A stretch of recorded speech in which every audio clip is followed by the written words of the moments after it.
Welcome again to another edition of the Headline Eye. I am your host, Larry H. Gardner, and the H stands for how do you trade somebody in the division? I don't understand it, but it is what it is. Shout out to the Cleveland Guardians finishing their season against the Detroit Tigers. They lost in a wild card round. But before I introduce my guest, we got some things going on. You're listening to the Headline Eye on WNRV 108.1.com. Nerve DJs, where we getting your nerves at this particular point in time. And I know what's getting on everybody's nerves. The Browns. That's what's getting on everybody's nerves. After a stunning last-second loss in London to the Minnesota Vikings, the Browns did start Dylan Gabriel. He had 100-some-odd yards through 2 touchdowns. No interceptions, but on a last-second touchdown, they won. The Vikings won in London. That sucks, but it is what it is. Speaking of the Browns at this particular point in time, Joe Flacco. Yes, Joe Flacco. Everybody was wacko for Flacco. Now everybody's not wacko for Flacco. Has been traded to the Cincinnati Bengals for 2 draft picks in the 5th and 6th round. I have no idea why that this is happening to us, but it always happens to us that we have to do other things as far as that go. Before we get started with my guest in the building at this particular point in time, I'd like to let you know that early voting has started today. And I know it's a little bit rainy and everything else like that, but early voting has started today. Has completely started today. And we are on a mission to elect new people as far as redistricting and things of that nature. Of course, in the national federal news, we also have a government shutdown. Excuse me, that's affecting everything. Does it affect you, Larry? A little bit, but you know what? It ain't gonna let it upset you. No, it's not. It's not. And when they do get back activated, will it you'll be all right? A little bit, yeah, I'll be all right. But the problem is that I don't know about everybody else though. Okay. Yeah, people who are being furloughed, who are not under contract with the United States government, they are being furloughed, meaning being laid off. So you're looking at 100,000 jobs that are like gone, and those who are under contract with the government, even though it's a government shutdown, some of those people still have to work, but they don't get paid until the shutdown is over with. Craziest thing I've seen is the TSA. Is that true? So you mean to tell me the people that work for the TSA has to go to work to make sure the planes are safe and they're not getting paid? Exactly, like the Social Security people. That is crazy. That is crazy. I've seen those lines. I'm like, this has to be fake. But it is real. It is really real. Now, if you was a TSA worker, Larry, would you go to work? Man, listen, I have no idea. Probably not. I ain't gonna lie. I'm just gonna be real.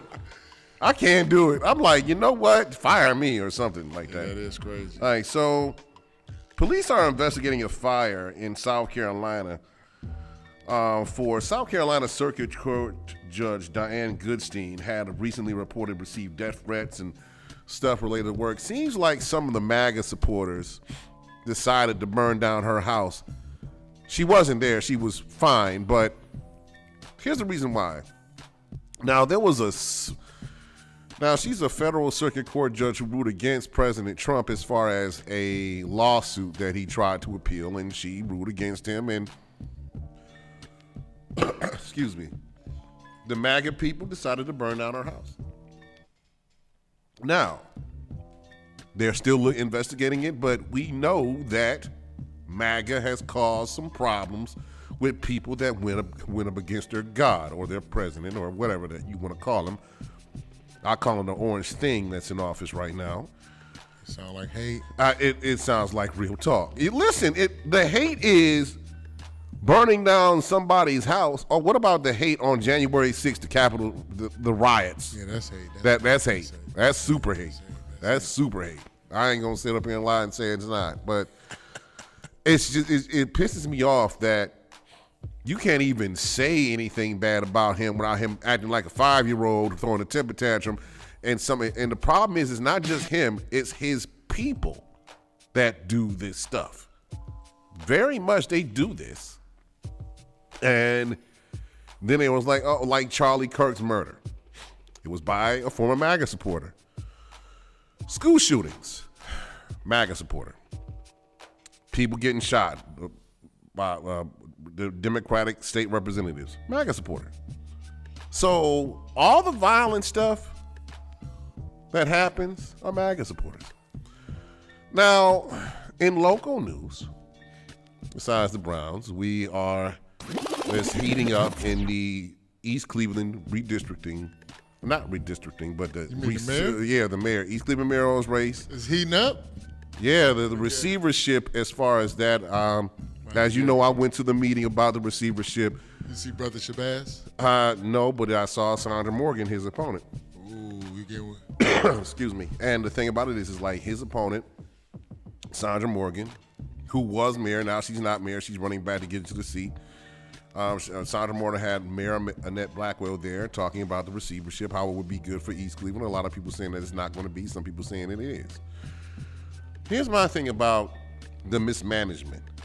When you have mayors that have mismanaged and destroyed funds and public trust, it's time for the only great leader that East Cleveland had in my era, Eric Brewer, was removed because of certain pictures that were taken of him in women's clothing.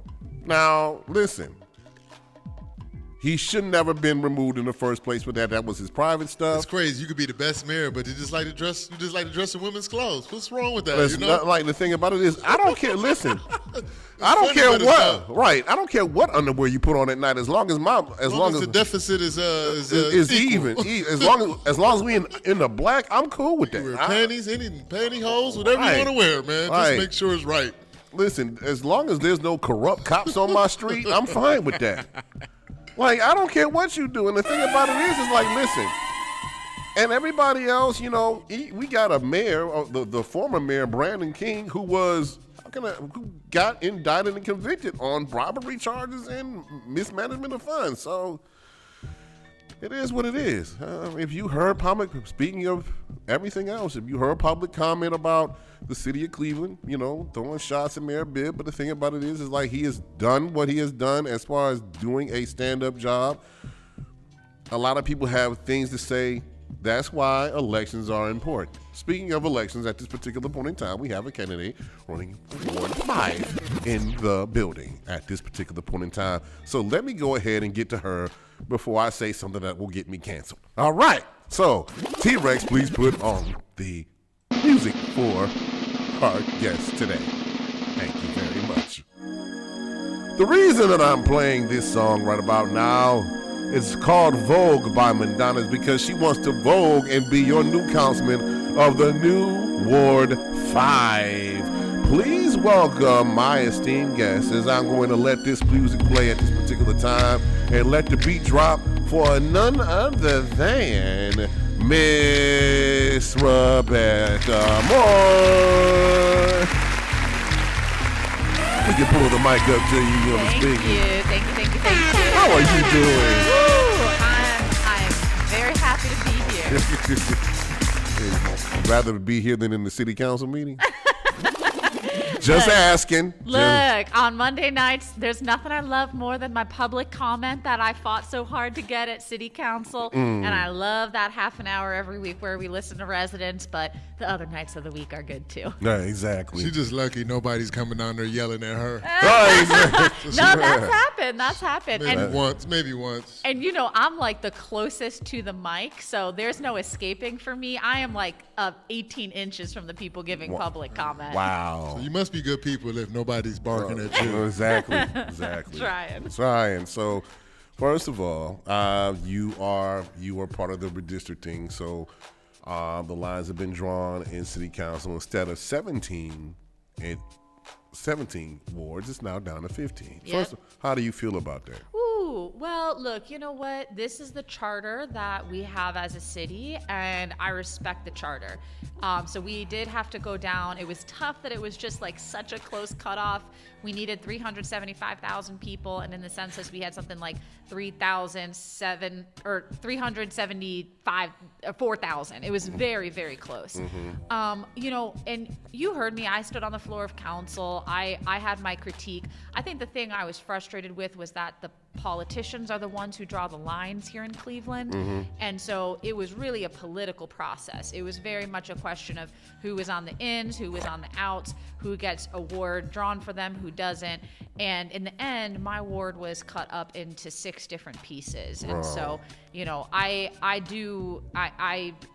don't know how to see it as other than political, given what the council president said about it. Okay. So, and the thing about it is you are now in a race in the new Ward 5, correct? Yes, that's where my home that I've owned for the last 10 years or so in Slavic Village is now in this Ward 5, which includes both the heart of the old Ward 5 in Central and Kinsman, and then adds new areas downtown and in Slavic Village. Okay. So the thing about it is that you, this is your first time on city council. What has the first 4 years of it been like for you?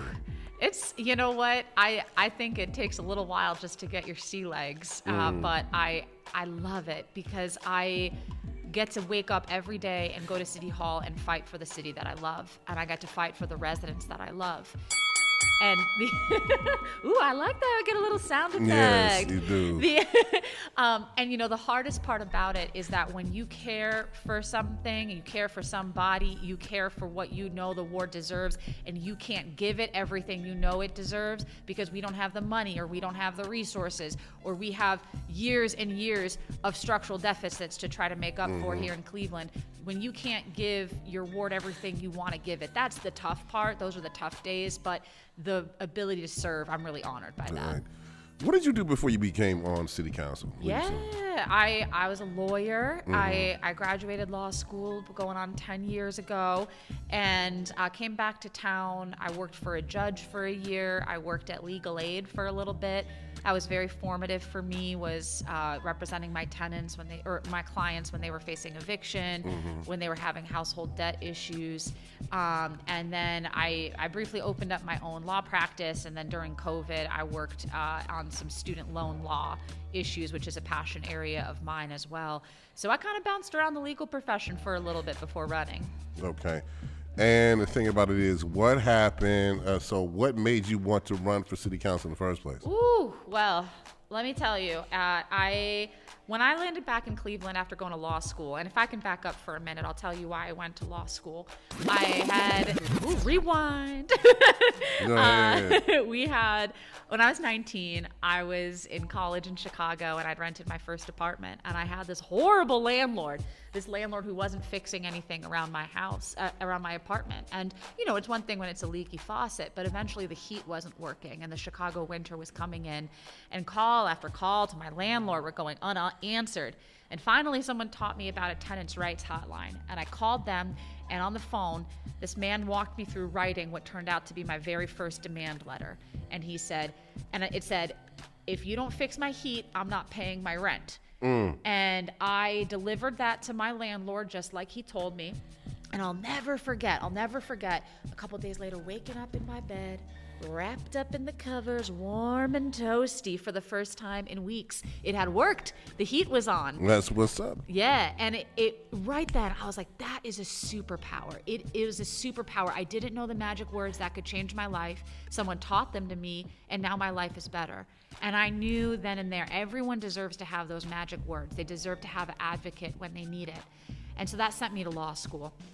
That lit a fire for me. And I knew I wanted to come back to Cleveland. I knew that I wanted to work at a place like Legal Aid. And so when I landed that job in, maybe 2016, I thought that was it for me. I thought, they're going to wheel me out of this building when I'm 75 years old. It was like, that was it. This is it. Yes. And I could not have predicted that I would run for council, but then I had a client who changed the course of my life. She was a mom, and she walked into my office with her 2-year-old daughter, and she said, my daughter was poisoned by lead. Ooh. And the city did an inspection, but never told me what happened. Can you help me figure out what's going on? And I thought it'd be one phone call. And instead it turned into a year-long lawsuit against the city of Cleveland because they were mismanaging hundreds of these lead-poisoned properties all over the city. In my client's case, they'd done a test. They'd found lead in the windowsill of her baby's bedroom where her baby was pulling herself up to walk, and they didn't do anything about it for months.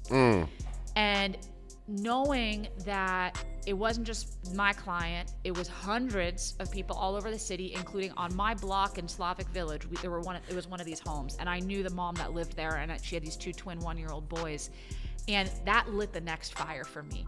I knew my client deserved better, my neighbor deserved better, all of us deserve so much better than that, and I knew I decided to run. Okay. So your first race, you pretty much came from behind to win. Yeah. Pretty much. And it's like, miracles do happen. Yeah. I ran against a 16-year incumbent. I was down in the primary, and then I came back and won in the general. Right. So this time, because go to a similar situation now that you describe yourself, you are now facing another first-year candidate in Ward 5. Yeah. My colleague on city council, we were drawn into the same district. We both live, because they went from 17 to 15, there were going to be people who lost the musical chairs. And we both lost the musical chairs, and that we got drawn into the same district and had to run against each other. And, you know, I always tell this backstory that I have a lot of respect for Councilman Starr. When we got started, we worked together to prevent the county jail from being moved to a piece of land that was sort of on the border between our 2 wards. And, you know, we were out door knocking, handing out flyers for this community meeting for the county to come in and you know, show the frustrations we had with the idea of the county jail being moved to Slavic Village. So we had this long history of working together, and I've always tried to maintain that, you know, sort of respect and camaraderie through, you know, what's a difficult process. You have to run against each other. Right. So have y'all discussed, like, the thing about it is, have y'all, after everything was drawn, have y'all discussed this, or have y'all talked ever since then? Or I know y'all the final 2 in this race, so how are you feeling right now? Have y'all talked? Well, of course, when I decided to run, because, you know, the way this map was drawn, it's much more Councilman Starr. It's much more like the old Ward 5 than the old Ward 12. And there's also new areas for both of us. But it was, you know, it was clear that Councilman Starr had already said he was going to run in this district. Right. And because my ward was cut into 6 different pieces, people were wondering, is she going to run over here? Is she going to run over there? And, you know, I just decided, look, this is my home. I love my home. I'm not moving. I'm not going anywhere.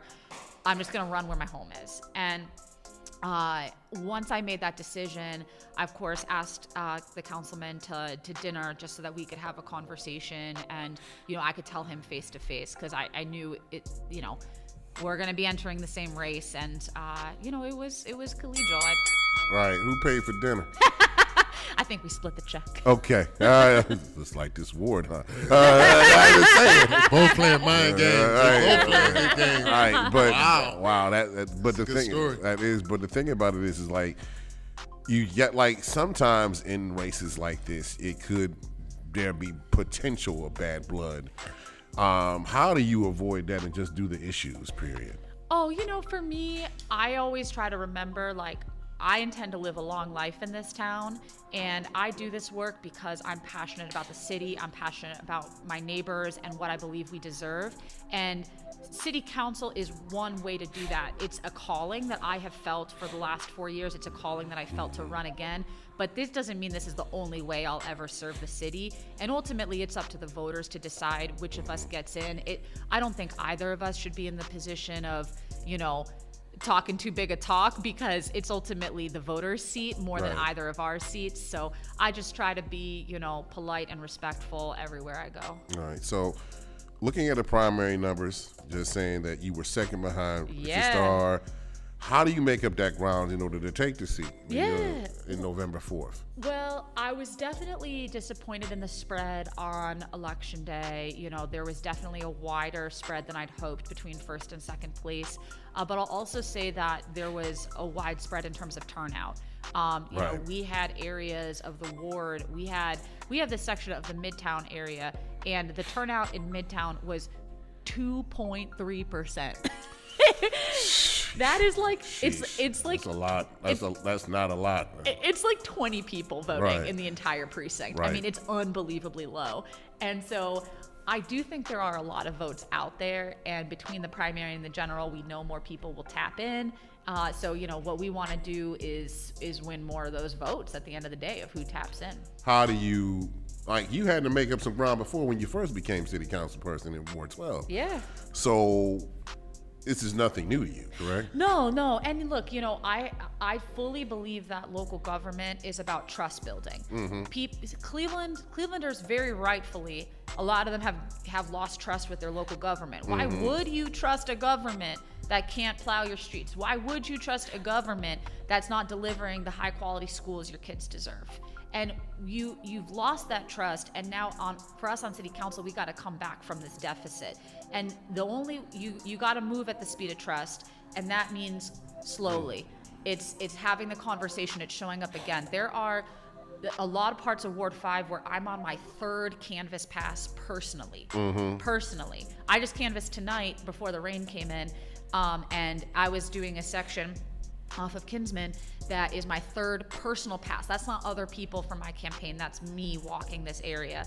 And, you know, we'll find out if that's enough to build enough trust to get votes, but that's how I run, and that's how I serve as well. So you're saying that you did a third personal pass on this thing? Yeah. Tonight was my third personal pass you know, and that's where we're at in terms of, we got a lot of high rises in this ward. That's that's a thing that's new to me. Huge section of the ward is downtown where you can't really canvass in the traditional way. And while that's been frustrating, and because the only way I've ever gotten anywhere in life is by working hard, okay? Right. And I will outwork any circumstance that is in front of me. And so I canvassed a lot to win my first race, and you know, I will keep canvassing. But you can't canvass in these downtown buildings. They're gonna throw you out. Right. And that was frustrating, but it did open up this opportunity where essentially there was less turf to cover. And so it did allow me to do even more personal passes than I had done in the past. So the thing about it is, you brought up something very important, is that local government, well, we know the federal government has lost its mind. Yes. Whatever mind it had left has been diseased. The state government sometimes, you know, it's reflection of some what the federal was doing, and then the local government seems like everybody. If you can't, if you can't fight the federal or the state, then you go after the people locally. How do you get the voters to come back to you, and like just the vote period instead of the poorest percentage that was had on the primary? Yeah, I love that question, because I think this gets to the heart of our politics, and where, you know, I'm a proud Democrat. I cut my teeth on Obama's campaign in 2008. I ran the Students for Barack Obama chapter at my college. I was a field organizer here in Cleveland that summer. And so I know what it's like to believe in a candidate. And I know that we've lost that a lot within the Democratic Party.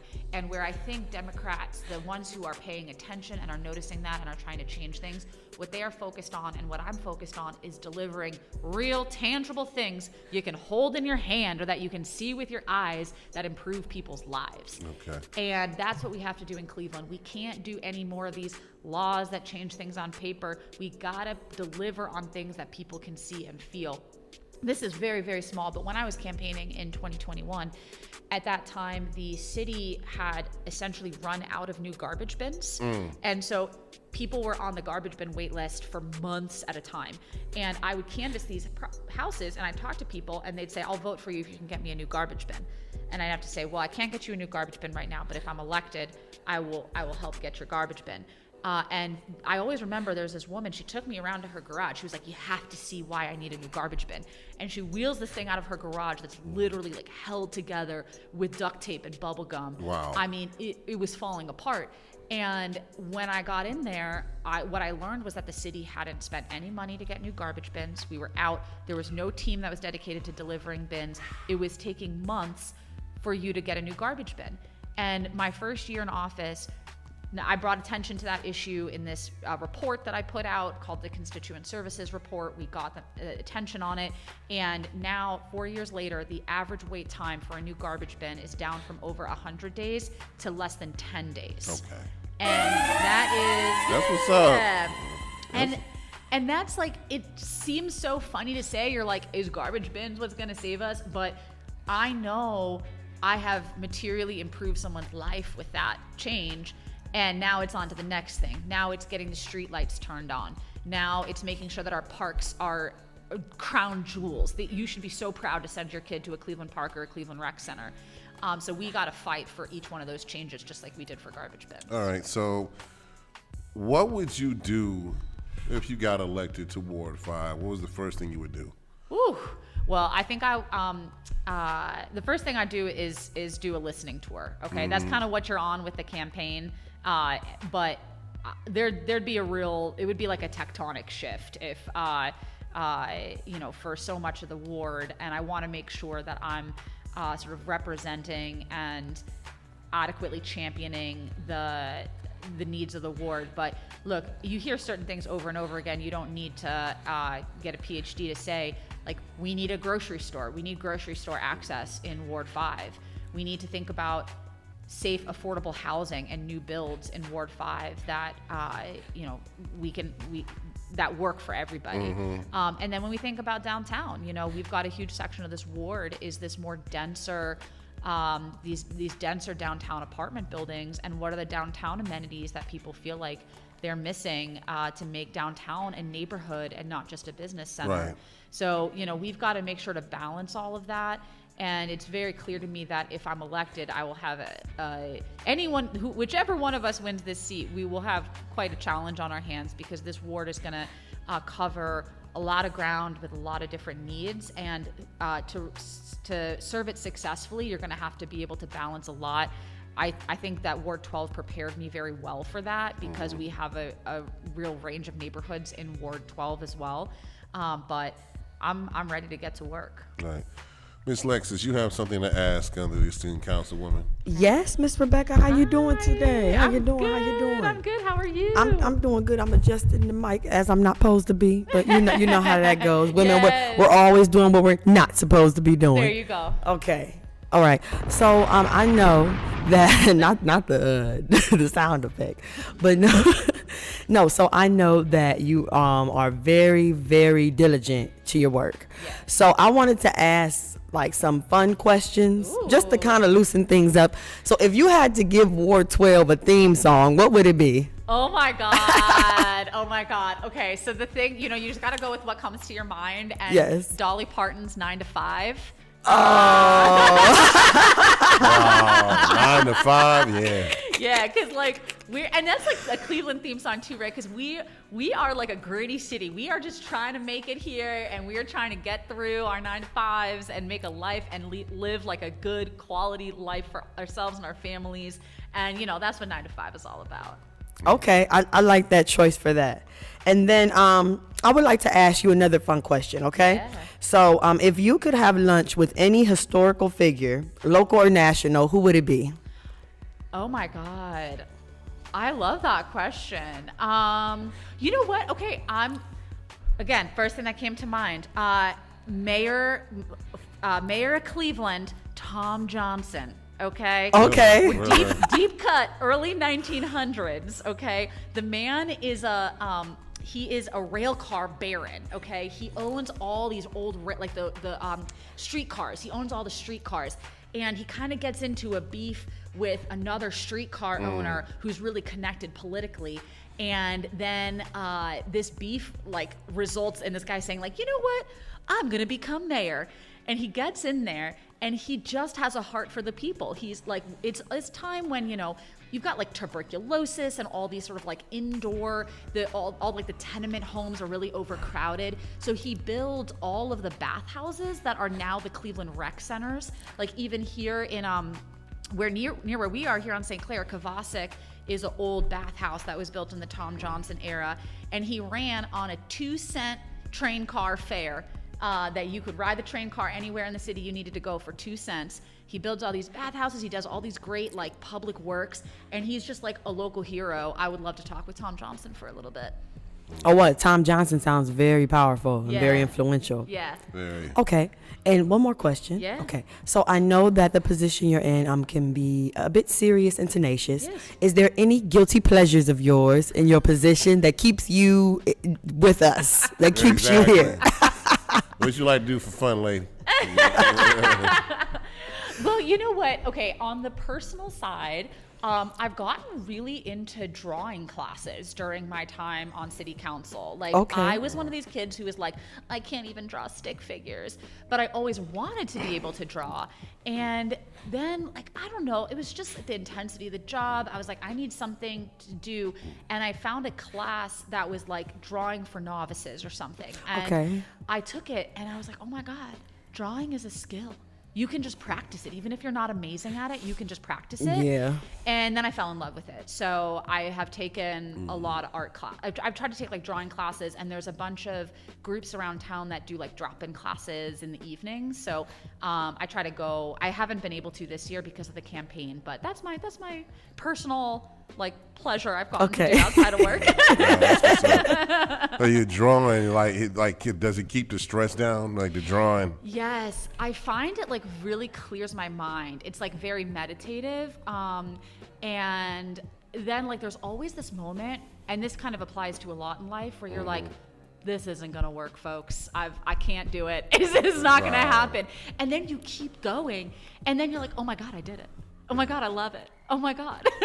And there's something really beautiful about remembering that even in the moments where you are frustrated or it's not working out, if you keep going, it'll kind of fall into place. And drawing definitely teaches me that. So if you weren't, so you would still be working at Legal Aid if you weren't a city council person, correct? Yeah, I don't know at this point that I go back to practicing law full time. I think that if I don't win this race, I'll find something else to do in Cleveland that is connected to my passions. Honestly, a big thing that I've gotten passionate about since getting onto council is storytelling and communication. We have forgotten, like, being able to articulate what government is doing and how is so important, because it feels like to people it's like far away, like they can't understand it or they don't want to understand it. But being able to tell stories that are effective and communicate clearly, I'd love to kind of get into that communication work, because I've really found myself very passionate about making sure my council office is being really communicative. Okay, that's what's up. So the thing about it is like you have pretty much a lot of legalese. So the law, what is the one thing that you get asked about as far as the law? Okay, it's so tough. I would say the toughest type of inquiry I get is somebody who is like, why can't you stop the speeding on my street? The speeding is illegal. And I'm like, oh man, just because it's illegal, that doesn't mean I can stop it from happening. Just because there's a law against it, we need to find a way to enforce that law. And then you have to talk them through, here are the enforcement tools that I do and I don't have. And it's always tough when people's expectations and desires of you to fulfill that section of the law are higher than what you're able to deliver on. Like, if I could get a speed table on every street in the ward, I probably would, but I can't. Right. And so I'm stuck, like, telling people, I'm sorry that you're watching your kids go past these speeding cars, but here are the things that I can and cannot do. Well, you have to. You gotta explain yourself. Well, speaking of explain, we're gonna segue into break at this particular point in time. When we come back, we're gonna ask Rebecca Maurer what it's like for her first 4 years as far as Cleveland City Council, and what most of the things she learned. Yes, this is one of my oldie but goodie songs. It's We're talking Square Biz with Rebecca Maurer. This is Square Biz with Tina Marie. We'll be right back on the headline Eye on Nerve DJs, WNRV108.1.com. When we get on your nerves, we'll be right back. This is WNRV 108.1.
Justice doesn't start in the courtroom. It starts in our community.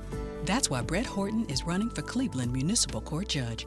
A lifelong Clevelander with 30 years of legal experience in local courts, Brett understands the challenges our community faces. He has dedicated his life to service and to mentoring Cleveland's youth. Brett Horton will deliver justice with integrity and lead with vision. On November 4th, vote Democrat Brett Horton for Cleveland Municipal Court Judge. Paid for by friends of Brett Horton for Judge. This is WNRV 108.1. What's up? It's your girl, Author Ivy Lee. Tune into the Headline Eye on WNRV 108.1. Hi, I'm Charlotte Perkins, and I want to be your council person. I've lived in Ward 8 for over 25 years. I also own a small business located in our ward. I'm running for city council because I believe Ward 8 should be safe, vibrant, and affordable. Salary back in the ward. As a former police officer, I believe that we should have a safe place for our seniors and our children, brighter streetlights, and affordable housing. Together, we can make this happen.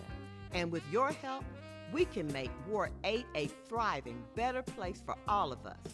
On Tuesday, November 4th, vote for me, Charlotte Perkins, to be your next council person. This is WNRV 108.1. When Mayor Bibb said Cleveland can't wait, he meant it. And today, Cleveland is on the rise. Violent crime is down, we're recruiting more police, and resources are going directly into our neighborhoods. We're creating good jobs and investing in programs that keep families safe. I'm Mayor Justin Bibb. Together, we've taken real steps to make our city safer and stronger. Now it's time to finish the job, because in Cleveland, we rise together. Paid for by neighbors for Justin Bibb. Right leader, real results. This is WNRV 108.1. What do you get when you take two witty nerds and two of the best pair of hands since Techniques 1200s? Or better yet, Grandma's fried chicken, macaroni and cheese, and greens on Sunday after church. Hallelujah! Then for dessert, the dopest blend of classic R&B and hip-hop joints all whipped up in one big sexy mixing bowl. You know what you get? The Party and Bull Show. That's right. Heard 7 days a week. Make sure you check your station for days and times. It ain't what you used to, and it's better than what you thought. It's the most unprepared show on the planet. You never know what we gonna say or who's gonna stop by. It's the Party and Bull Show with Dave Tolliver, Tiffany Nicole, DJ Cochise, and DJ Deuce, aka the Final Four. Turn it up in the whip, turn it up loud on Saturday while you cleaning. We the best, and I ain't talking about DJ Khaled. We up and we on. Check your stations for days and times. Party and Bull-ish, cause everybody loves a party, and Bull-ish ain't always bad. I holla, yeah man. This is WNRV 108.1. Looking for the perfect workspace? Office Lawson Solon has you covered. Whether you need a private office, co-working membership, or a virtual business address, we've got flexible options to fit your needs. Check out our 2 spring promos. Enjoy free co-working Fridays and no deposit on private office rentals. We also offer month-to-month leasing for your ultimate flexibility. Visit office-loss.com or call 216-230-9258 to lock in your space now. Office Loss, where productivity meets flexibility.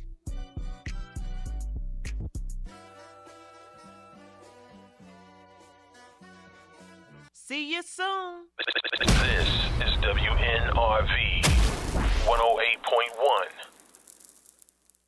Hey Cleveland, my name is Councilwoman Rebecca Maurer. I'm a lawyer, a community activist, and I'm asking for your vote on November 4th to send me back for a second term to Cleveland City Council. I want this city to work for all of us, and that means fighting for affordable housing where our kids aren't poisoned by lead. That means sending help, not handcuffs, when our neighbors are in a mental health crisis. And it means fighting for the high-quality parks and rec systems we deserve right here in Cleveland. If you believe in those things, then I'm asking for your vote on November 4th. This is WNRV 108.1.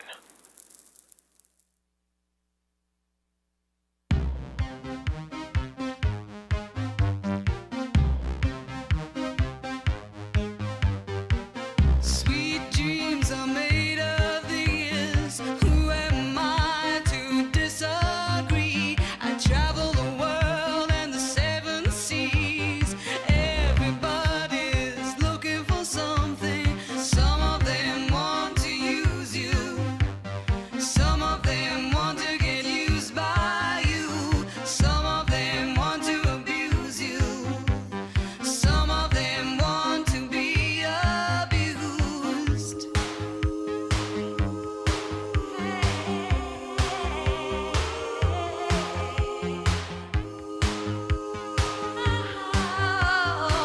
Sweet dreams are made of this. Who am I to disagree? I travel the world and the 7 seas.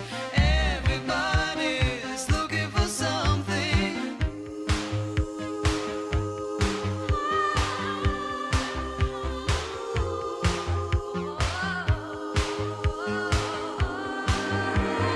Hold your head up, keep your head up, moving on.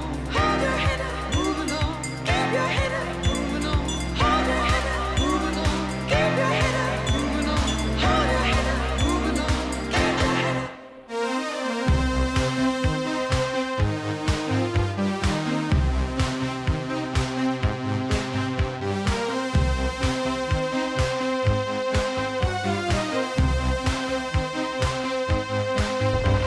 Some of them Want to use you. That's a dance break I needed. Yeah, that's the dance break. Well, welcome back. That was the Eurythmics, Sweet Dreams, and 80s classic. Friday night videos on Channel 3 after 11:30. You know, I remember listening to that all the time and some other stuff. And, of course, with MTV, I ain't have cable, so I just had to go with that. My grandmother didn't believe in cable because she said it was the devil, but we ended up getting it anyway, like when I was way back. Devil's TV. Right, exactly. With television.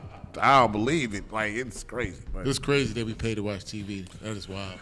we doing it right now. Water is the worst. I'm just thinking like how we used to drink from the faucet. Right. And now we got to have the best bottled water out. It's kind of crazy, but I love it. Now, listen. Our bodies are made up of 70 to 80% water, so I don't know what bad water it is or what. There's some bad water out here, trust me. I know. Trust me. We don't drink it here at Nerve DJ's headquarters. We got the finest waters. So back to Rebecca Moore. By the way, I'm going to, like everybody saw that the headline this show is backing up two judicial candidates. One is Brett Horton, and the other one is Ensign Jay Loving. So everybody else, well, I may announce those on social media later, but right now it's just them two. Speaking of Rebecca, how you feeling though? Ooh, I feel good. That you do? Yeah. Yes. How do you? So the thing about it is, like, this city council race is about the issues, even though you're facing Richard Starr, who actually, how does it feel knowing that as a voter, I like your opinion, I like his opinion? How do you get him to decide to get over you? Because I got to be honest with you, I have nothing bad to say about either one of you. Yeah. So how do you get people to decide to switch to you? Yeah, you know, it's funny. I've had a lot of doors that are like that, where people are like, wait, I like Richard, but I like you too. Can I vote for both of you? And I'm like, I'm so sorry, you can't vote for both of us. You gotta choose. And you know, I think I tell my story, and you know, Richard, Councilman Starr is gonna tell his, and you know, people are gonna weigh the things that they might want or might not want. And for me, I just have so much respect for the residents, and I really respect the outcome that they ultimately choose. If they choose to put me in there, that's the right outcome. If they choose to put Councilman Starr in there, that's the right outcome, because it's ultimately the voter's seat. So if you do not, because I don't want to speak anything bad, you know, if you do not, though, it's the reality. Yeah. One's got to win, one's got to lose. You know, the Browns lose down here every week. I'm just mad right now about that game.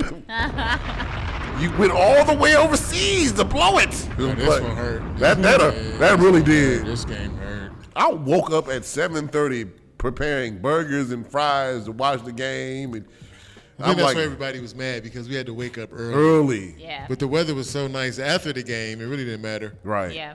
But if you do ultimately fall, will you support Councilman Starr? Oh my gosh, no, you gotta support whoever gets in there, of course. Yes, of yes, course. yes. Yeah, and you know, that's a no, not even a question in my mind, right? Because I'm gonna be a Ward 5 resident at the end of this either way, and I look forward to being a Ward 5 resident for a long time. I love my home. And so, you know, either way, yeah, you gotta support the folks in there, because their success is the city's success and the ward's success. Right.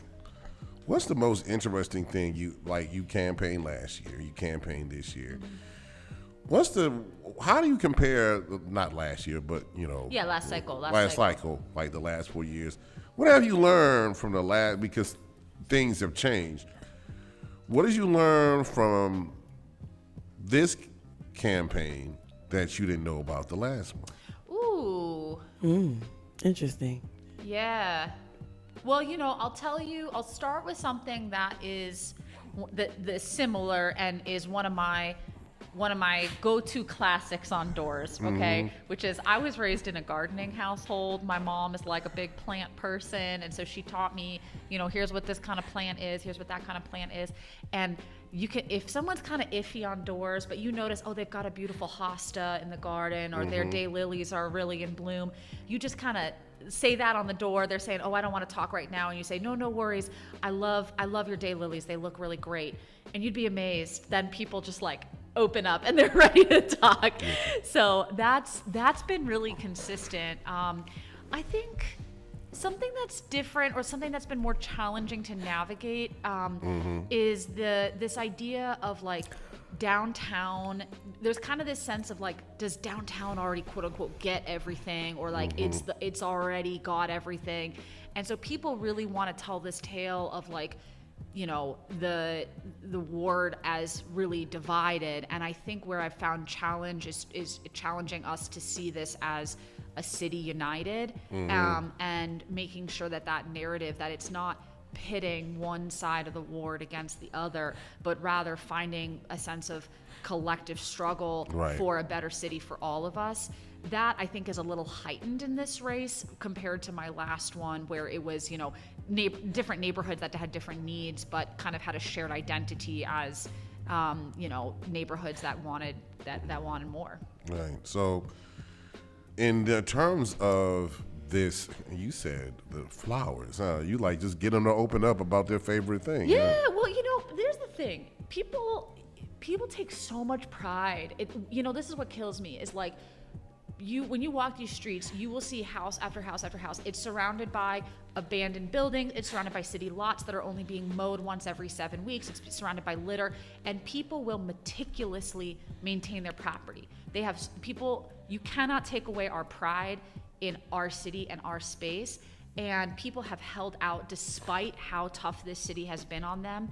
And some of that's gardening. Some of it's like little, you know, statues or little flags, or like, you know, the family barbecue in the back. Like, there's so many ways that people show their pride in their home, but that pride, it hasn't been stripped away despite how tough this city has been for so long. And I really love seeing that resilience, because so many people, they want to go on these, you know, poverty tours of Cleveland or whatever, and I'm like, that is not that is not Cleveland. That is the resilience tour. That is Cleveland. Like, let's go on the resilience tour. Yeah. Is there anything you like to ask them? Yes.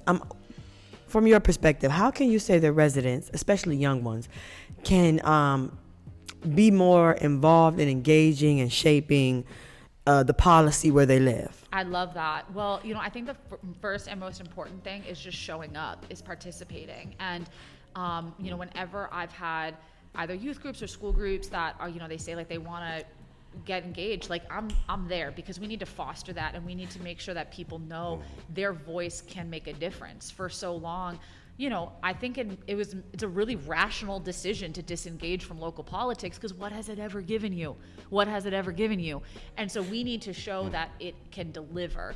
And what I will say for youth who do show up and participate, you'd be amazed like how we can get you a lot, you know. And I just want to make sure that whenever someone is putting their hand up and saying I want to participate, that we make sure to foster that. All right. How do you feel about the federal administration as of right now?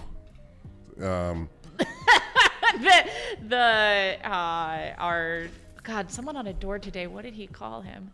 It was like a orange, I don't know, I can't even remember which like derogatory term it was, but I'm no fan of Trump. I'm no fan of Trump. I will be very, very clear. I think that man has been beyond disrespectful and has beyond different values from me and from the city, and so I struggle with him. How do you think that the federal, because you know everybody says it's different, but it's the same. How do you think the federal politics goes hand in hand with your local offices? Yeah, I mean, I think for me what it hits home is like, you know, well, we have if you want to call up our congresswoman, you're gonna be able to get a hold of her, right? Like, she's engaged. Right. But for average residents, they're not going to be able to have like a Monday night city council meeting where they can come down and just like talk to their congresswoman at the end of the meeting. But it's very real that if you come to City Hall on Monday night, you will get to talk to your council person because we're just hanging out. We are there. And so we are the level of government that people see and feel and touch and can be engaged with every single day. And so we are that front line. And so I see our role as really critical when people have disengaged so much at the federal level, and frankly, as our state politics get more radical, more sort of MAGA focused, we have a responsibility to maintain a quality local government. Yeah, Ohio did vote red back in 2024, so it's. And then as far as one of the state representatives in Ohio, Max Miller, that name just irritates me. So, said that the city of Cleveland needed the National Guard. What are your thoughts about what I'm saying there? Yeah, and it's interesting because this came up at council recently. I would be fully opposed to having the National Guard coming into Cleveland. And the simple reason is that we're not a military state. I don't want the military sort of patrolling and running the streets here in Cleveland. I fear that it is a tactic to sort of control and diminish resident voices in a city like Cleveland. And I hear, and this was a critique that came up at council, this idea of like, the violence is rampant. Like if you're having a shooting on the corner, bring in the National Guard so that they can help quell that. But what we've seen time after time, city after city, is that the National Guard's not coming in to help us in places like Cleveland. Like they're coming in and maybe they're trying to do like ICE raids, or they're trying to they're not actually quelling the gun violence that is really at the heart of so many of our struggles in the city. So absolutely I oppose the militarization of our streets here in Cleveland. Okay, so I understand that, because that would be more like you're not solving the problem pretty much. Yeah, and I think there's also, to me it's un-American. It's we overthrew the king who had his soldiers controlling us. That is our revolutionary history.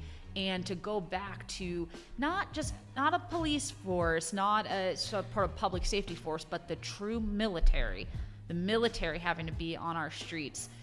That's, I think, a line that we got to be very, very careful about crossing. So, before I ask about your campaign information, anything you have to say to the voters as far as, voting and everything else like that, as far as your candidacy for Ward 5, the new Ward 5? Oh my gosh. Well, I hope that anyone listening to this, I believe if you're listening to this, you're making a really informed decision. And so, I trust that you'll make the choice that's right for you and right for the ward. I think the biggest thing I just remind people of is to vote, because we have such low turnout. Just a quick reminder that there are 3 ways you can vote in your local elections here in Ohio. The first is voting by mail. That's really easy. You can fill out a form. They'll send you your ballot in the mail, and then you fill it out. The second is that you've got voting early in person, and this is a ding ding ding, everyone remember we've moved. Yes, moved. Yes, you used to go down to 30th and Euclid. Everyone was used to that. It was clear parking. Everyone was familiar. They've moved to 1803 Superior Avenue. That is the old Plain Dealer building. There's still really good clear parking in the back. It's transit accessible, ADA accessible, so that is important to know that it's moved. And then the third option, it's a classic. It's voting on Election Day at your neighborhood polling location. And so that will be available on November 4th from 6:30 a.m. to 7:30 p.m. All right.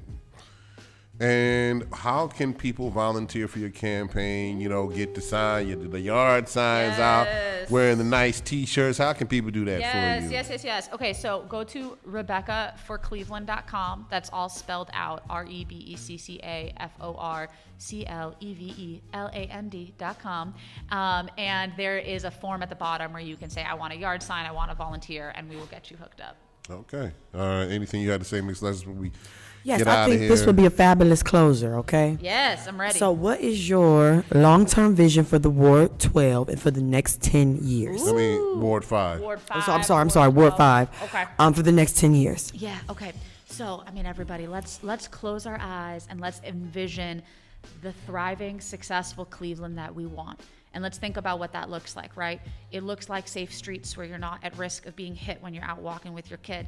It looks like high quality schools that you're proud to send your kids to a public school with union teachers. It looks like thriving, open local businesses where you can go shopping in your own neighborhood for groceries. If you want to open up a little business, you can get a storefront and it doesn't break the bank. It looks like you feel safe walking home at night. It looks like you trust that when you call the city, stuff gets done, okay? If something happens, it gets picked up. When I close my eyes and I think about that, I think about not having as much litter, because I think some of that litter gets to people's, they don't feel respected by their city, so they don't respect it in turn. And so that vision is always this bright, shining light in my eyes. You know, it is always in the back of my mind, and I don't know that we are gonna get that I don't know that we're going to get it in my lifetime, right? But I am responsible as a leader for knowing that that's the goal and building the first few planks of the bridge to get there. And so I take seriously that we can achieve parts of that in the next 10 years.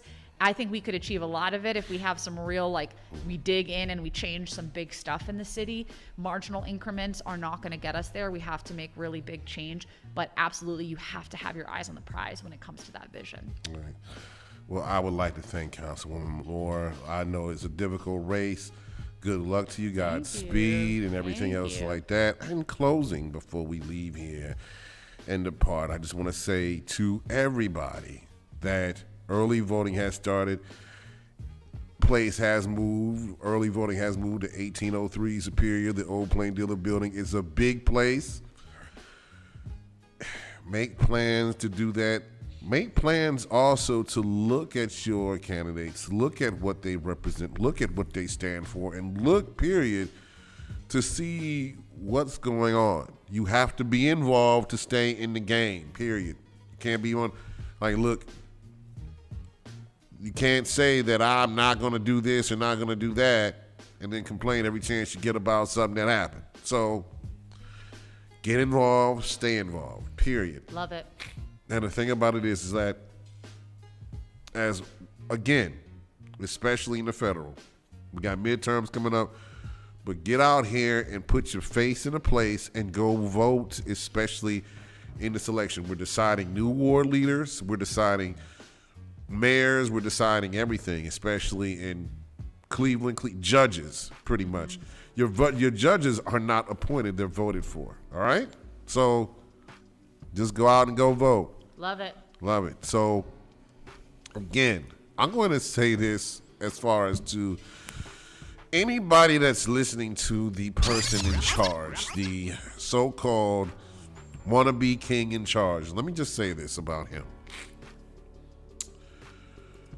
He's making me sick, and he's making other people sick. And the problem I have with this person is that this hateful, crybaby orange bigot is now about to has people burning down houses, shooting people because they don't agree with him. Listen, this is a democracy, not a dictatorship. We must learn to agree to disagree. If Obama would have done half the stuff that he's doing now, y'all would have tried to hang him by his toes. Yeah. So, remember, this is what we fight for, democracy, to vote our leaders in, period. Excuse me. If nobody tells you that they love you today, I do. Make sure you get that hand sanitizer. Yeah, I got it. I got you. Thank you very much. So, as we leave, we're going to have more candidates. By the way, look out for a couple of things coming up. November 3rd, the special on Monday, is going to be from 5 to 7 here. Headline I, 2 hours. The last candidate stand, meaning that each candidate whether what race you're running in, if you've been on the show before or not, excuse me, show before or not, has a chance to 5 to 10 minutes to talk about their race, why voters should vote for them, and things of that nature. November 3rd, that's the day before Election Day. That's Monday, November 3rd in this station. It will be catered. There will be food here to eat. There will be water here to drink. I know that a lot of candidates are going to be out here running around getting their last second votes before the fourth quarter starts on November 4th. Come down here, 5100 St. Clair Avenue. Whether you've been on the show or not, come on down, talk 5 to 10 minutes, and I'll give you the next candidate. We'll be here from 5 to 7. Then club style will happen from 7 until whenever they want to leave. And nobody tells you they love you today. I do. We're going to go out with the group of women. Christina Aguilera, Little Kim, Pink, Lady Marmalade. Peace, love, and hair grease. We're out of here until next week. This is WNRV 108.1.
Let them know we bout that cake straight out the gate. We independent women, some mistake us for whores. I'm saying, why spend mine when I can spend yours? Disagree? Well, that's you, and I'm sorry. I'ma keep playing these cats out like a car. High heel shoes, getting love from the dudes, 4 badass chicks from the Moulin Rouge. Hey, sisters, soul sisters, better get that dough, sisters. We drink wine with diamonds in the glass by the case, the meaning of expensive taste. You want an inche, ay, ay. Come on, mocha chocolate. What? Rio Lady Mama. One more time, come on now.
Moulin Rouge.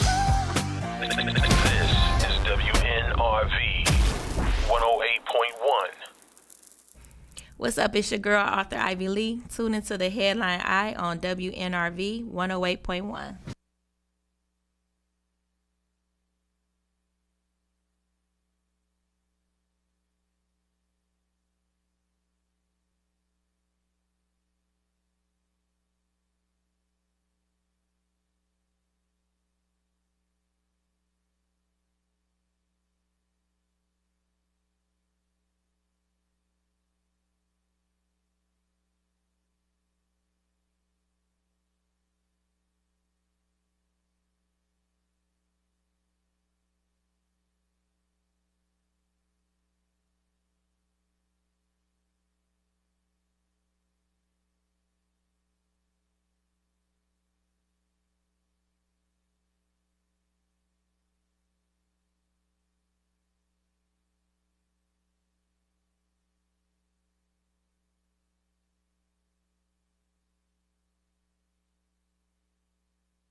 New AI features are landing in Chrome. Have you seen our newest episode?